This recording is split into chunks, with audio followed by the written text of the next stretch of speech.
Let us start with next question. Example 6.8. A string 105 centimeter long is fixed at one end. The other end of the string is moved up and down with a frequency of 15 hertz. A stationary wave produced in the string consists of three loops. Calculate the speed of progressive wave which has produced the stationary wave in the string. बहुत straight forward और simple question है. आपके पास एक string है which is 105 centimeter long. It is fixed at one end. So you have a string which is fixed at one end. जो दूसरा end है it is moved up and down with a frequency of 15 hertz. तो given data में आपके पास you have first of all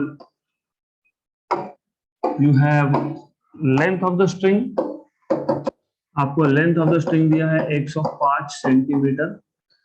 आपको बताया है that your the free end of the string is moved up and down with a frequency of 15 hertz. 15 hertz का frequency है वहां पे.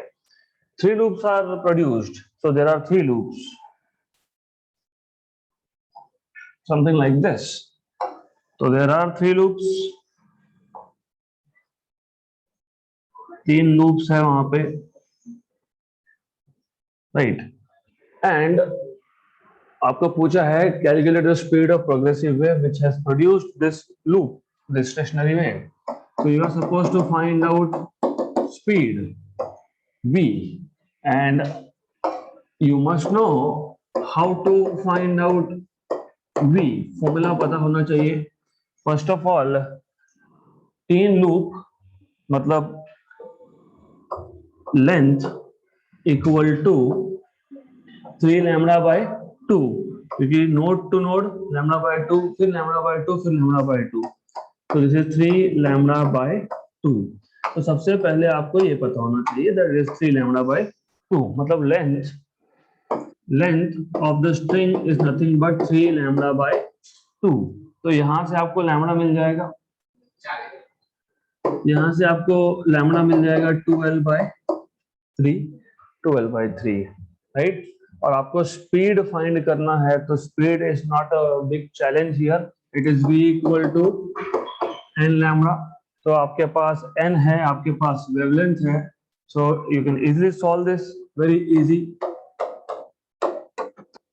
v is equal to n lambda और lambda आपके पास है 12 बाय 3, 2l बाय 3. तो v इक्वल टू n कितना दिया है 15 hertz into 2 into l.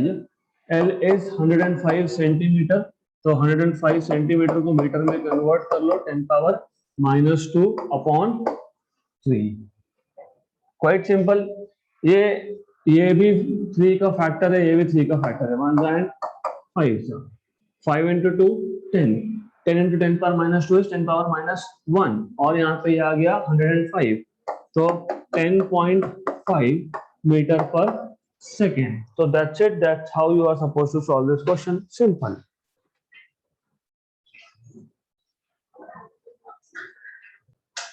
Next question. Example 6.9. A sonometer wire of length 50 centimeter is stretched by keeping weight equivalent of 3.5 kilogram. The fundamental frequency of vibration is 125 hertz. Determine the linear density of the wire. Simple है. First of all, you should remember, वैसे यहाँ पे diagram की जरूरत नहीं है, but you should remember कि sonometer में आपके पास एक सोनोमीटर बॉक्स था जिसको साउंड बॉक्स में बोलते हो. And then you had 2 knife edges on this, जिसको आपने ब्रिज भी बोला था. तो you have 2 bridges over here, knife edges और ब्रिजेस. तो you have 2 bridge over here. Okay, ऐसा है. इसके ऊपर से यू रन अ वायर. तो इन 2 ब्रिज के ऊपर से आप एक वायर को मूव करते हो. तो you have a string which is running over this, something like this. Then you put a weight to produce tension. और of course इस स्ट्रिंग का एक एंड रिजिड सपोर्ट पे टाइट होता है, then you have a pulley system और उसके ऊपर से एक वायर आती है, it is tied over here, then you have a slotted weight arrangement with hanger. सिर्फ याद दिलाने के लिए, इसका जरूरत नहीं है हमको। तो you have a slotted weight arrangement, यहाँ पे एक पैन होता है जिसमें you put different weights to produce tension in the string. तो आपको बोला है कि यहाँ पे इस पैन में कितना वेट रखा, कितना मास है, 3.5। 3.5, जब आप 3.5 का मास यहाँ रखोगे तो mg will act downward and it will produce tension in the string. तो टेंशन कैसे फाइंड करेंगे, m into g। That is the whole idea कि टेंशन कितना, ये फाइंड करने के लिए इसमें मास कितना है उसको g से मल्टीप्लाई करो तो you will gate tension in the string.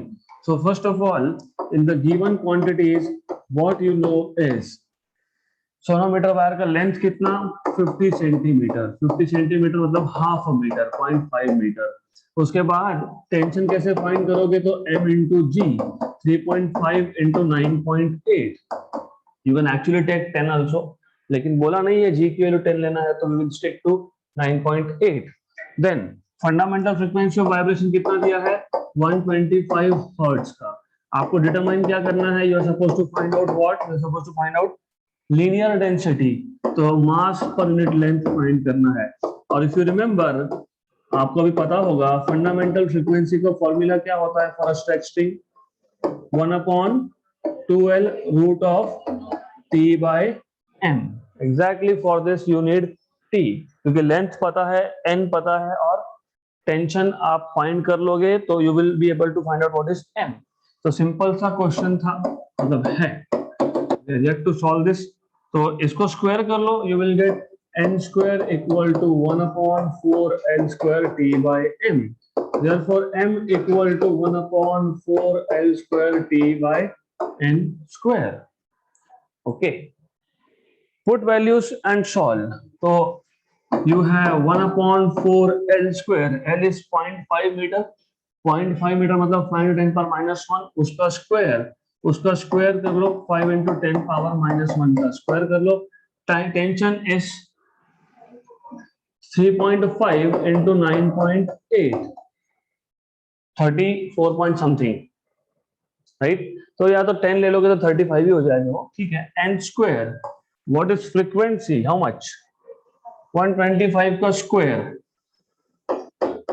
125 का स्क्वायर। तो करेंगे उसको भी solve, let's wait for a while. तो अब हियर यू हैव 35, 98 और 10⁻⁻2, क्योंकि ऊपर था 3.5 एंड 9.8, मैंने दोनों डेसिमल को सिर्फ हटा दिया तो 10⁻⁻2 आएगा। नीचे you have 4 into 25 into 10⁻⁻2, 5 square and 10⁻⁻1 का square.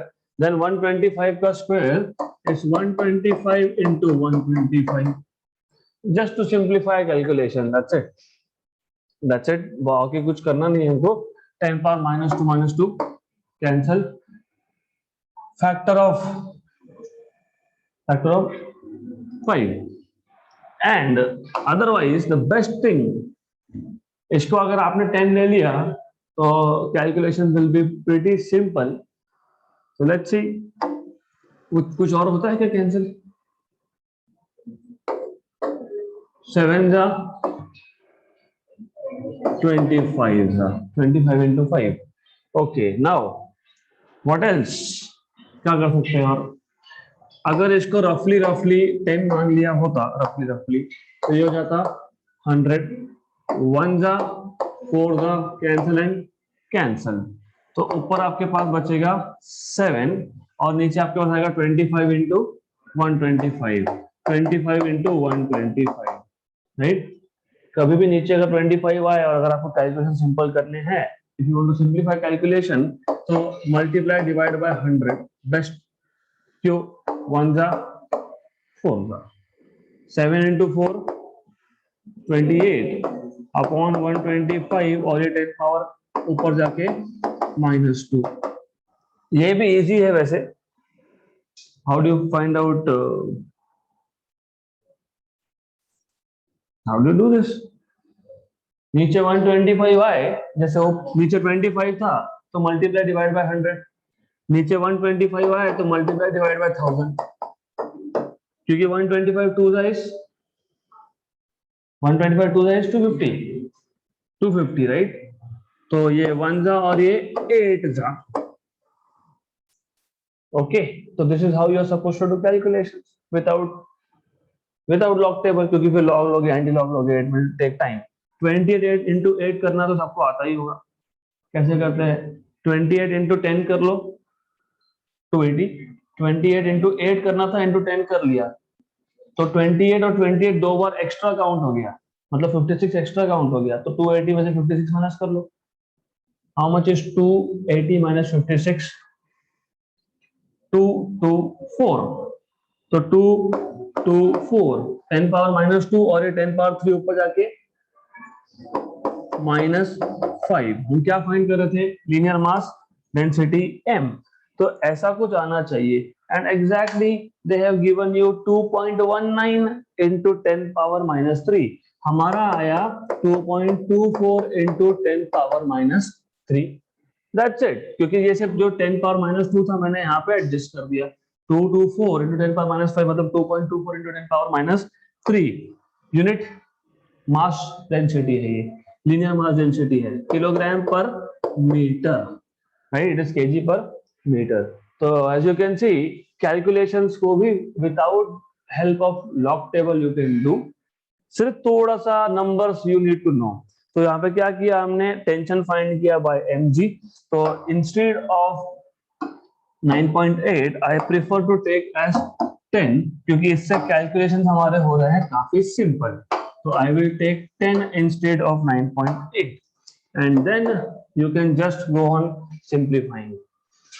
Good.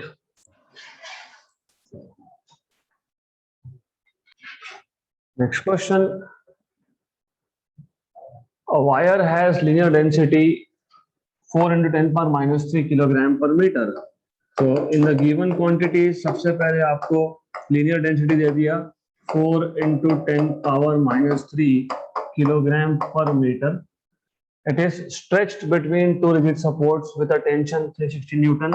So tension directly is given to you 360 Newton का tension है यहाँ पे. And the wire resonates at a frequency of 420 Hertz and 490 Hertz in two successive modes. Find the length of the wire. तो याद रखना जब two successive modes बोलते हैं, और first of all this is stretch string. Successive modes मतलब अगर पहला fundamental होगा तो दूसरा होगा 2n. Fundamental and first overtone, that is second harmonic. अगर पहला फर्स्ट ओवरटोन होगा तो सेकंड होगा, नेक्स्ट वाला होगा सेकंड ओवरटोन, मतलब 2n and 3n।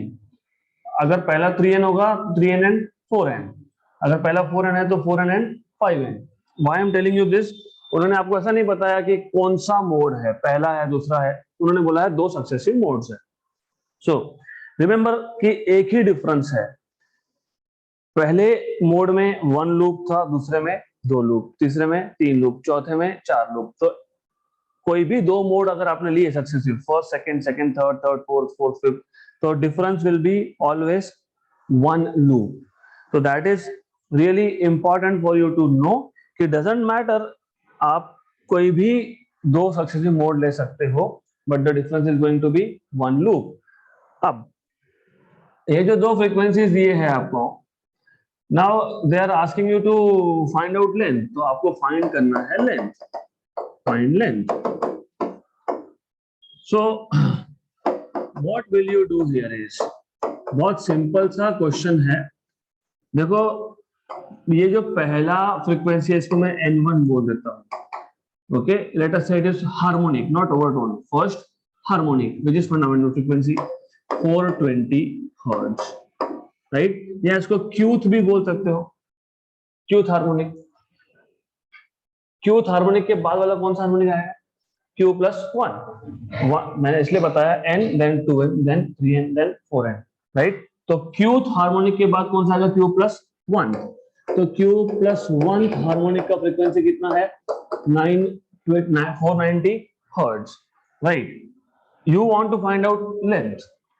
Do you remember what was the formula for frequency of Qth harmonic? Overtone नहीं बोल रहा हूं मैं, हार्मोनिक पूछ रहा हूं। Qn, Q into fundamental frequency, very good, that is Q, और fundamental is 1/2L root of T by M, very good, excellent। तो मैं वापस रिपीट कर रहा हूँ, कुछ नहीं है, M दिया है, टेंशन दिया है, और आपको दो सक्सेसिव मोड्स बोले, हमको पता नहीं ये फर्स्ट और सेकंड है कि सेकंड और थर्ड है, तो हम लोग बोलेंगे Qth है, तो अगला कौन सा होगा, Q प्लस फर्स्ट। तो Q मोड का फ्रीक्वेंसी दिया है, Q प्लस 1 का फ्रीक्वेंसी दिया है आपको, तो आपको फॉर्मूला पता होना चाहिए for Qth harmonic.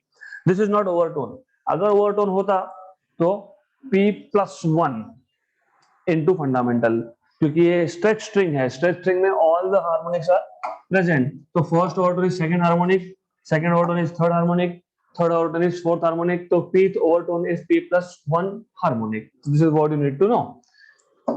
Now if you know this much, अगर आपको इतना पता है तो एक काम करो, आपको पूछा है लेंथ, तो ये जो दो मोड्स हैं आपके पास, उनके फ्रीक्वेंसीज को डिवाइड कर दो। तो Qth मोड का फ्रीक्वेंसी है Q by 12 root of T by M, Q plus 1 2L root of T by M, right. हमें फाइंड तो करना है length of the wire, we'll find length of the wire, but wait a minute, cancel and cancel, NQ, what is NQ, 420, and NQ plus 1 490, यहाँ पे आया Q upon Q plus 1, this is 7 6 and 7 7, right, 6 by 7, simple, cross multiply करो, 6Q plus 6 equal to 7Q, तो Q मिल जाएगा आपको 6Q मिल गया 6, मतलब ये जो दो मोड्स है ये सिक्स्थ एंड सेवेंथ हार्मोनिक है। अब इससे क्या होगा, ये Q की वैल्यू 6 यहाँ पे डालो NQ में, क्योंकि you know what is NQ, you know what is NQ, 420, what you know what is Q, yes, you know what is tension, yes, you know what is M, yes, तो L मिल जाएगा, therefore NQ equal to Q upon 12 root of T by M, but NQ is 420, this is 6 upon 12, root of tension was 360 and M was 4 into 10 power minus 3, 1 जा 70 जा, okay, 1 जा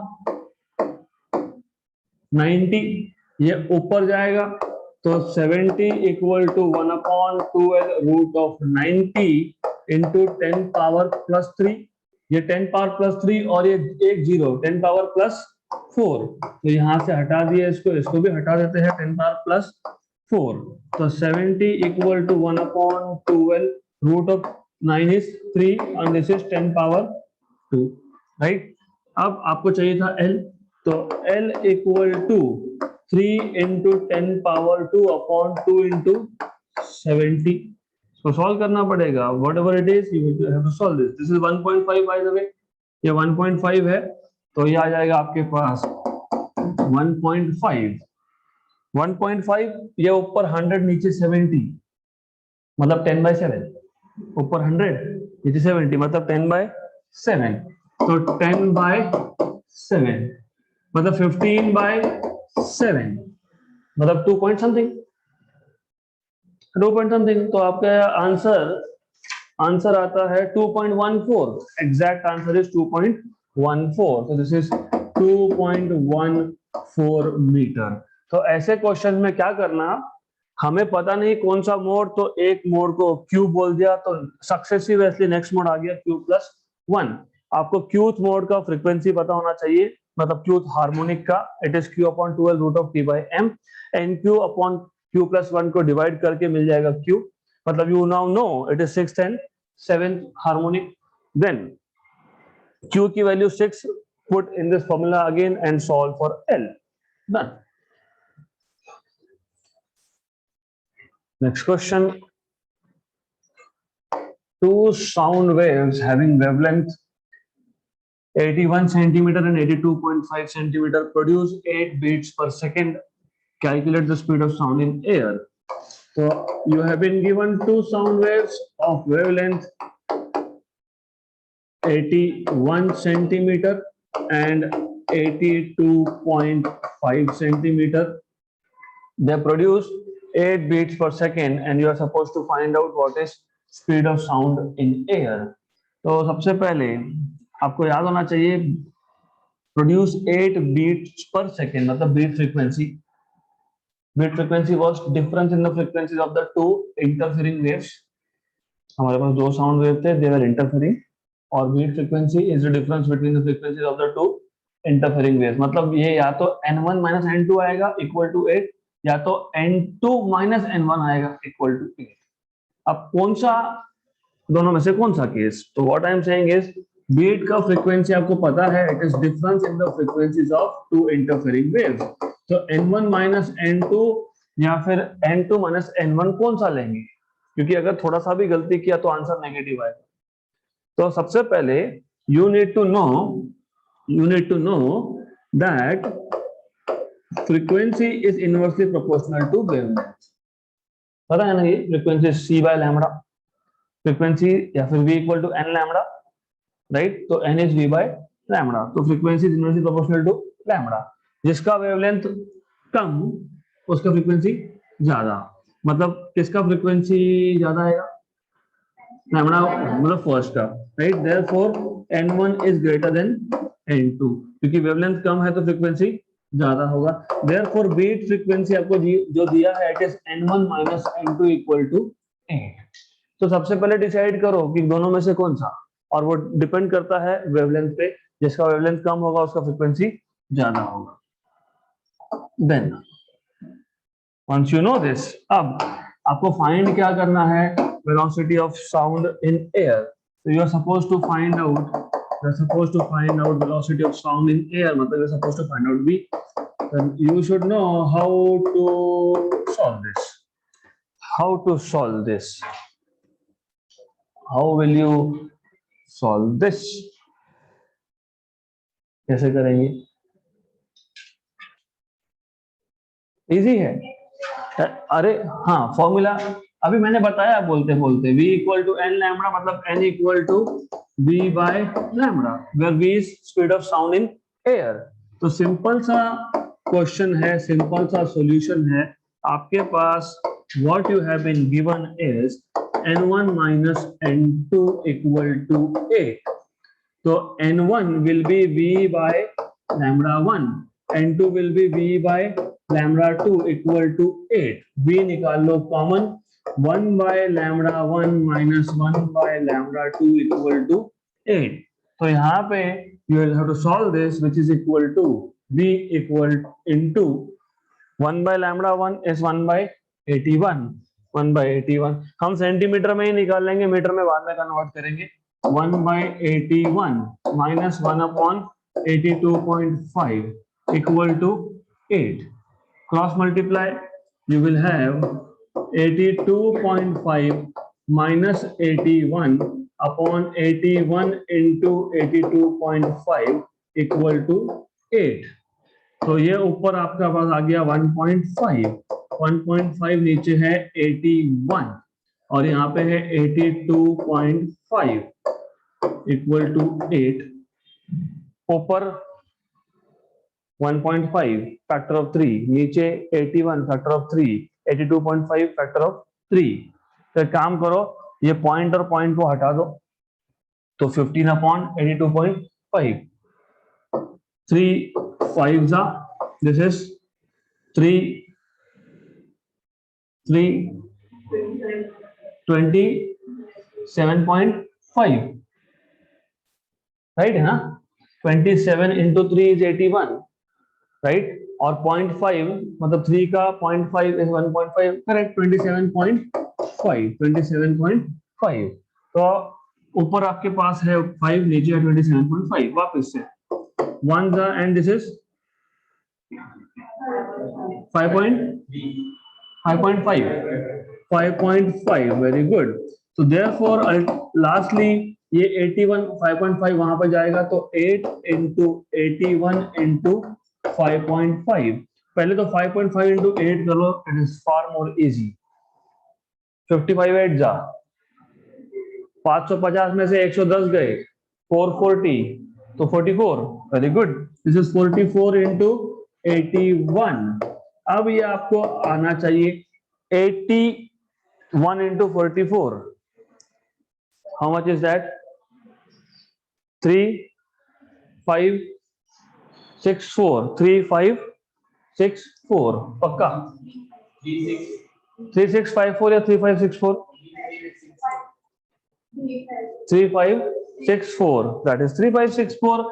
एक छोटी सी गलती कर रहे हो, 3564, इतना ही, that's it.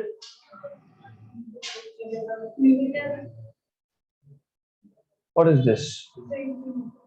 Centimetre per second, centimetre per second, okay. तो 44 इंटू 8, 44 8 जा, ओके, तो 3564 करेक्ट। तो somewhere we are missing 1 decimal, check कर लेते हैं, 1 मिनट। कहां पे मिस कर दिया decimal? Where we missed 1 decimal somewhere. 8 कैसे रह गया? फिर 5.5 into 8 was 44, करेक्ट है? That is correct, this is correct. Wait, just don't worry, 1 minute में मिल जाएगा हमको, डोंट वरी। सेंटीमीटर है, ओके, सेंटीमीटर है, good. Then frequency, okay fine, this is correct. यहाँ पे 1.5 नीचे था, 82.5, तो 0 ऊपर ऊपर गलती हुई। दिस इज, यू सी, हमने बोला 3 5 is 15, ओके, ये 0.5 है, दिस इज 0.5, तो दिस इज वेयर छोटा सा गलती हो गया। तो ऊपर 0.1 था लेफ्ट हैंड साइड में, ये 0.1 है। 0.1 मतलब 1/10, 1/10 मतलब एक 10 नीचे एक्स्ट्रा आएगा यहाँ पे, और ये एक्स्ट्रा 10 जाएगा वहां पे। वो एक्स्ट्रा 10 जाने के बाद ये 5.5 का पॉइंट जाएगा, और ये 5.5 का पॉइंट गया तो 44 की जगह पे 440 आएगा, 440 आएगा, 440 आ गया, तो ये आ जाएगा 35640 centimetre per second. How do you know that something went wrong? पता होना चाहिए ना कैसे। What is speed of sound in air normally? 330। तो आपने जब 3564 बोला सेंटीमीटर पर सेकेंड, मतलब मीटर पर सेकेंड में आ गया 35.64, 35.64 होना चाहिए था 356, आपको मिला 35.6, मतलब समवेयर 10 मिसिंग था। तो that is how you need to know कि कहां पे गलती हुई। तो this is something really important for you to understand, to find out mistakes. तो this is of course centimetre per second, so this is equal to 356.4 meter per second. Now it is all good. Next question. Two tuning fork having frequencies of 320 Hz and 340 Hz are sounded together to produce sound waves. The velocity of sound in air is 326.4 meter per second. Find the difference in the wavelength of these waves. वापस से same question है। अब आपको instead of, पिछले question में आपको दिया था वेवलेंथ और डिफरेंस इन फ्रीक्वेंसी, आपको फाइंड करना था वेलोसिटी। यहाँ पे आपको दिया है फ्रीक्वेंसीज, वेलोसिटी, एंड आपको फाइंड करना है डिफरेंस इन वेवलेंथ। तो N1 is 320 Hz, N2 is 340 Hz. Speed of sound in air is 326.4 meter per second. You are supposed to find out difference in the wavelength. मतलब you are supposed to find out λ1 minus λ2. Depends. वापस check करना पड़ेगा कि कौन सा बड़ा है कौन सा छोटा है। तो wavelength is inversely proportional to frequency, जिसका फ्रीक्वेंसी कम उसका वेवलेंथ ज्यादा, मतलब λ1 is greater than λ2, so therefore λ1 is greater than λ2, क्योंकि N1 स्मॉलर है तो फ्रीक्वेंसी छोटा है तो वेवलेंथ बड़ा होगा, राइट? ओके, तो आपको फाइंड क्या करना है, आपको फाइंड करना है λ1 minus λ2. Which formula we will be using is the same formula that we just used. आपको जो अभी आपने फॉर्मूला यूज किया, v equal to n lambda, that is what you're supposed to use. The formula that you will need is v equal to n lambda, lambda equal to v by n. Simple. तो extremely simple question. तो λ1 minus λ2 is v upon n1 minus v upon n2. तो this is equal to v आ गया बाहर 1 upon n1 minus 1 upon n2. इसमें और भी easy हो जाता है सॉल्व करना, बिकॉज v, मैं v की वैल्यू आखिरी में सब्स्टिट्यूट करूंगा 1 upon n1. n1 कितना था 320 और n2 कितना है 340. दोनों के डिनोमिनेटर में से 10 कॉमन निकाल लो तो v by 10, तो 34, क्योंकि 1 by 32 माइनस 1 by 34, तो v by 10 मतलब this is 34 minus 32, 34 minus 32 upon 32 into 34, तो ये आ जाएगा आपके पास v by 10, this is 2 upon 32 into 34. और अब v की वैल्यू भी सब्स्टिट्यूट कर देंगे. Let's substitute value of v, that is 326.4. 326.4. Now solve करो. Simple. That is very simple. 1 जा 16 जा या फिर 1 जा 5 जा. Solve. So this is something you have to do. तो अल्टीमेटली ये आपके पास बचने वाला है 0.06. So calculation you are suppose to do by yourself. It is 0.06 metre. Difference in wavelength is 0.06 metre. Done. So that's it for today.